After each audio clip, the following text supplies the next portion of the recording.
When we first drove the Cayman GT4, we suggested that the lowliest motorsport-grade Porsche road car was basically a gateway drug, the sort of entry-level thrill that, as Reefer Madness warned our grandparents, would lead to more serious and expensive addictions.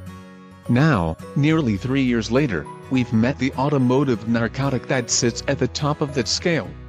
On the basis of our first hit in Portugal, we suspect the new Porsche 911 GT2 RS could be the most potent automotive psychotropic of them all.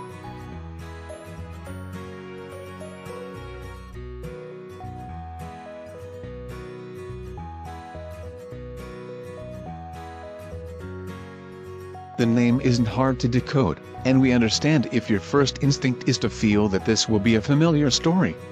While GT3 versions of the 911 use high-revving naturally aspirated engines to give what is almost a perfect balance between performance and grip, GT2s use turbocharged engines to deliver a more brutish appeal and a generous excess of power.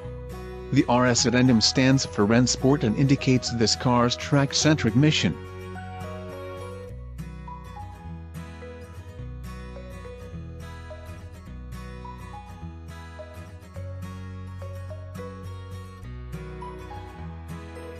Whereas the previous generation GT2 had an already gratuitous 620 horsepower, this new 991 edition moves that number up to a credibility stretching 700 horses, courtesy of a twin-turbocharged 3.8-liter flat 6 with a water injection system to cool its intake charge. Peak torque, a modest 553 pounds-ft, is delivered to the rear wheels through a 7-speed dual-clutch automatic transaxle, PDK.